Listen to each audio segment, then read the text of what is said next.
Just when I thought things couldn't get any more bizarre, the woke mob is out and attacking Star Wars, The Bad Batch, for whitewashing, which makes no sense whatsoever. All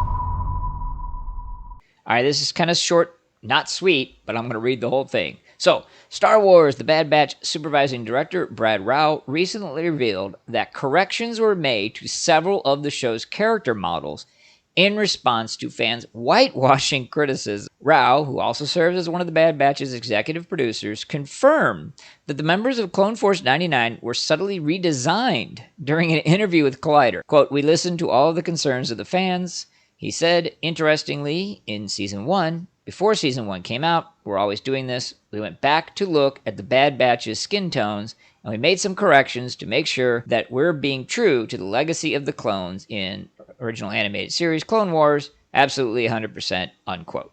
The first thing that leaps to mind, and I understand he's not a technical person, but he definitely probably should have asked someone before he spoke, there is no visually matching skin tones on computer-generated characters. Hello? All you have to do is go back to the Bad Batch in the Clone Wars, find out what range of color was used for the skin tones, and put it in your new software for the new rendering. I fully accept that the technology is different, but the basic concept remains the same. You would have shaded, have a range of colors, and plug those in. It's a simple copy and paste. It's the easiest thing in the world. So there is no visually going back and comparing. That's number one. Number two, let's pretend for a moment there was. This is an actual statement. So you're saying, oh, well, you actually said before Season 1, before the criticism came in, according to this. You went back and looked at the skin cones and made 100% sure to match them. Where's the criticism coming from in that case?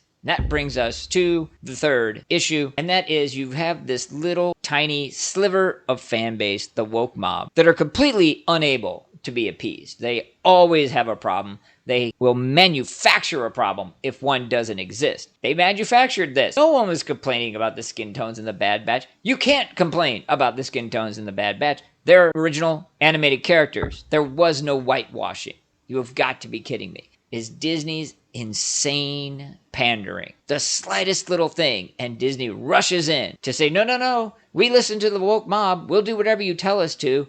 Please, here, we checked the skin tones or whatever. Now, the only other thing that isn't in the article, and again, I don't have the ability necessary to think like some insane woke mob activist, but I suppose they could be upset that there aren't people of color in the Bad Batch, okay? Except, of course, for the fact these are genetically engineered individuals created off a template that isn't black. Period. End of story. Okay, they are slight alterations. They are not supposed to be radical departure. But again, that's not enough to satisfy the woke mob. They got to stick their agenda, stick their message into anything. And so, on the one hand, if that's their criticism, I guess I got to give Disney credit for not cowering to it. But if, on the other hand, their criticism is something to do with skin tone differences between two computer-generated images from two different time periods, you people are even whacker than I thought before. But that is merely my opinion. What do you guys think? Let me know.